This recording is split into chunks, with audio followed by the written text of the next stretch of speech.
Pertempuran dahsyat pecah, puluhan tewas dibombardir Arab Saudi.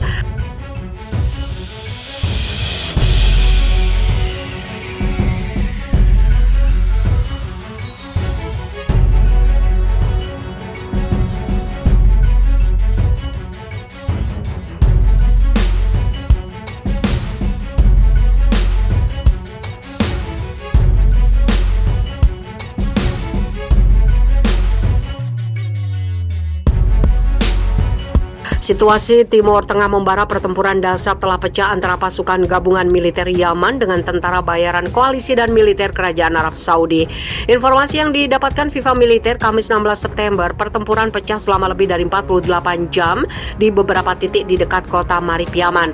Kedua kubu baku tembak di area terbuka. Tidak cuma itu saja, militer kerajaan Arab Saudi mengerahkan pesawat tempur untuk membombardir beberapa basis musuh seperti di Jabal Muras, Al-Qasara, Masjah, Rahabah, dan Helan.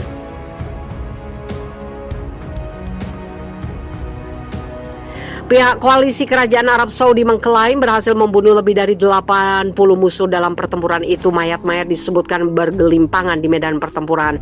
Sementara pihak militer Yaman menyatakan koalisi kerajaan Arab Saudi menyerang 23 lokasi, namun tidak disebutkan berapa jumlah korban jiwa dan luka dalam pertempuran itu.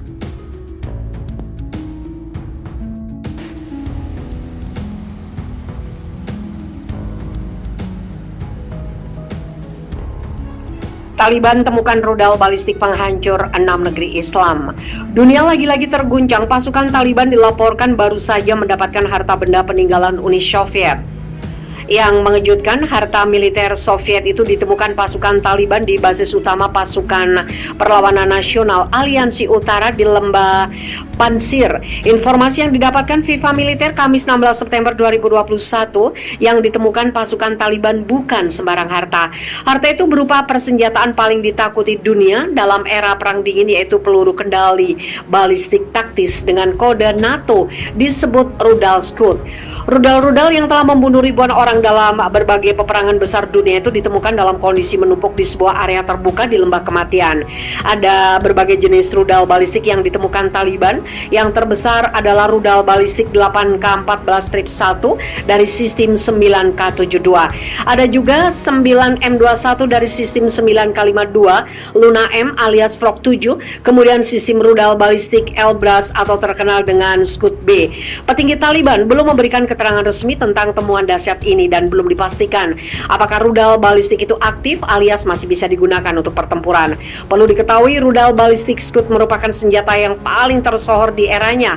Scud telah banyak menuntukkan berbagai negara, terutama negeri-negeri Islam, mulai dari Irak, Suriah, Libya, Yaman, Afghanistan, Chechnya, dan lainnya. Rudal Scud sangat berbahaya sebab senjata berbobot antara 4 ton hingga 6 ton itu mampu membawa 5 kiloton sampai 80 kiloton ledak nuklir. Sejak tahun 1970, rudal Scud telah digunakan dalam perang Teluk, perang Arab, perang Irak, Iran, perang Israel, perang Chechnya, perang Mesir, perang Suriah, perang Libya, perang Yaman, perang Afghanistan, dan terbaru perang Nagorno-Karabakh.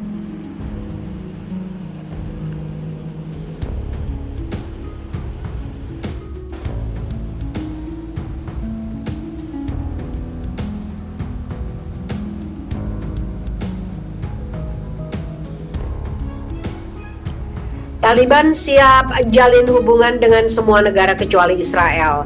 Juru bicara Taliban kemarin mengatakan kelompok yang menguasai Afghanistan ingin menjalin hubungan dengan semua negara, bahkan ingin bekerja sama dengan Amerika Serikat namun tidak dengan Israel. Juru bicara Taliban Suhail Shaheen mengatakan kepada kantor berita Sputnik Rusia, Taliban akan bekerja sama dengan Amerika Serikat setelah mereka menggulingkan pemerintahan Afghanistan dukungan Barat bulan lalu. Tentu saja dalam babak baru ini, jika Amerika ingin memiliki hubungan dengan kami dan jika mereka ingin berpartisipasi dalam pembangunan kembali Afghanistan, mereka diterima, jelas Shaheen seperti dilansir laman Time of Israel Rabu 8 September. Namun tidak ada kesempatan untuk hubungan dengan Israel. Tentu saja kami tidak akan berhubungan dengan Israel. Kami ingin berhubungan dengan negara yang lain. Israel tidak termasuk dari negara-negara tersebut, jelas Shaheen. Bulan lalu Shaheen membuat kejutan ketika dia bersedia diwawancara diwawancara oleh stasiun televisi Kan Israel, meskipun dia mengatakan dia tertipu ketika melakukannya. Sahen yang telah memberikan wawancara dalam bahasa Inggris dari Qatar sejak Taliban mengambil alih Afghanistan mengatakan dia tidak tahu kalau dia berbicara dengan seseorang dari kantor berita Israel. Taliban selama ini dikenal mendukung Al-Qaeda, kelompok militan yang sering mengancam Israel dan menggunakan retorika anti-Israel dalam propagandanya.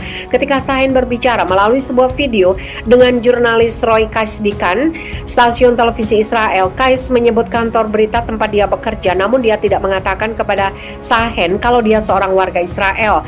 Wawancara Kan kemudian menyebar luas, namun beberapa jam ketika wawancara itu disiarkan, Sahen mengunggah di Twitternya tidak tahu dia berbicara dengan siapa.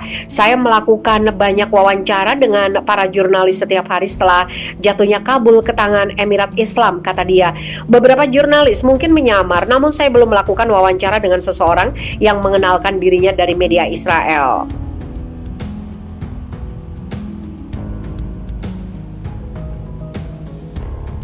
Tentu saja, dalam babak baru ini jika Amerika ingin memiliki hubungan dengan kami dan jika mereka ingin berpartisipasi dalam pembangunan kembali Afghanistan, mereka diterima, jelas Sahen seperti dilansir laman Time of Israel Rabu 8 September. Namun tidak ada kesempatan untuk hubungan dengan Israel. Tentu saja kami tidak akan berhubungan dengan Israel. Kami ingin berhubungan dengan negara yang lain. Israel tidak termasuk dari negara-negara tersebut, jelas Sahen. Bulan lalu Sahen membuat kejutan ketika dia bersedia diwawancara oleh stasiun televisi Kan Israel, meskipun dia mengatakan dia tertipu ketika melakukannya. Sahen yang telah memberikan wawancara dalam bahasa Inggris dari Qatar sejak Taliban mengambil alih Afghanistan mengatakan dia tidak tahu kalau dia berbicara dengan seseorang dari kantor berita Israel. Taliban selama ini dikenal mendukung Al-Qaeda, kelompok militan yang sering mengancam Israel dan menggunakan retorika anti-Israel dalam propagandanya. Ketika Sahen berbicara melalui sebuah video dengan jurnalis Roy Kais di Kan, stasiun televisi Israel, Kais menyebut kantor berita tempat dia bekerja, namun dia tidak mengatakan kepada Sahen kalau dia seorang warga Israel. Wawancara Kan kemudian menyebar luas, namun beberapa jam ketika wawancara itu disiarkan, Sahen mengunggah di Twitternya tidak tahu dia berbicara dengan siapa. Saya melakukan banyak wawancara dengan para jurnalis setiap hari setelah jatuhnya Kabul ke tangan Emirat Islam, kata dia. Beberapa jurnalis mungkin menyamar, namun saya belum melakukan wawancara dengan seseorang yang mengenalkan dirinya dari media Israel.